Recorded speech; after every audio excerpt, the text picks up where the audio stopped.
পাকিস্তানের মধ্যস্থতায় ইরানের সঙ্গে সমঝোতায় আসতে 1 মাসেরও বেশি সময় ধরে চেষ্টা চালিয়ে যাচ্ছে যুক্তরাষ্ট্র।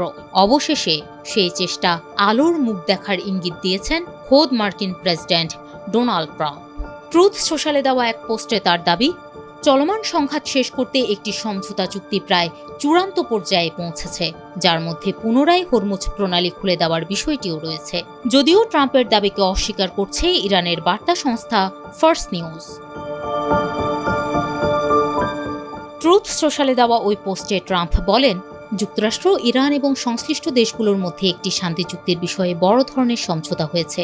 এখন শুধু চূড়ান্ত কিছু বিষয় ঠিক করা বাকি। খুব শিগগিরই পুরো চুক্তির আনুষ্ঠানিক ঘোষণা দেওয়া হবে।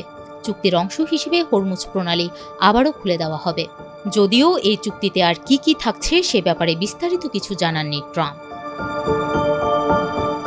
ট্রাম্পের এই দাবির পর ইরানের বার্তা সংস্থা ফার্স্ট নিউজ জানিয়েছে, সম্ভাব্য সমঝোতায় হরমুজ প্রণালীর নিয়ন্ত্রণ ও ব্যবস্থাপনা ইরানের হাতেই থাকবে। ট্রাম্পের বক্তব্যকে তারা বাস্তবতার সঙ্গে অসামঞ্জস্যপূর্ণ বলেও মন্তব্য করেছে।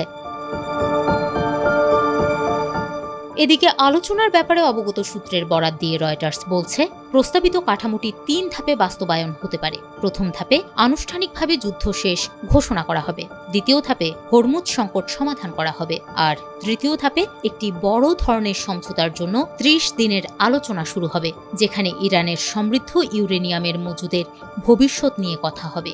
প্রয়োজনে সেই সময় আরও বাড়ানো যেতে পারে। এদিকে ট্রাম্প জানিয়েছেন, সৌদি আরব, কাতার, সংযুক্ত আরব আমিরাত, জর্ডান, মিশর, তুরস্ক ও পাকিস্তানের নেতাদের সঙ্গে ফোনে কথা বলেছেন তিনি।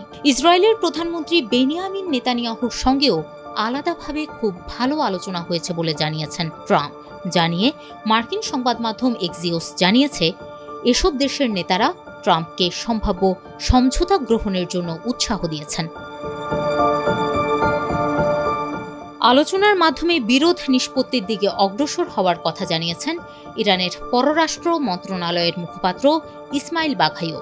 সেই সঙ্গে তিনি জানিয়েছেন, ইরান হরমুজ প্রণালীতে তদারকির অধিকার, তাদের বন্দরগুলোর ওপর যুক্তরাষ্ট্রের অবরোধ প্রত্যাহার এবং ইরানি তেল বিক্রির ওপর নিষেধাজ্ঞা তুলে নিতে হবে।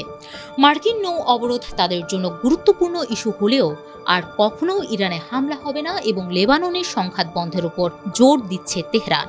অন্যদিকে ইরানের প্রধান আলোচক বাঘের গালিবাফের ভাষ্য, যুদ্ধবিরতির সময় ইরানের সশস্ত্র বাহিনী নিজেদের সক্ষমতা আবারও গড়ে তুলেছে।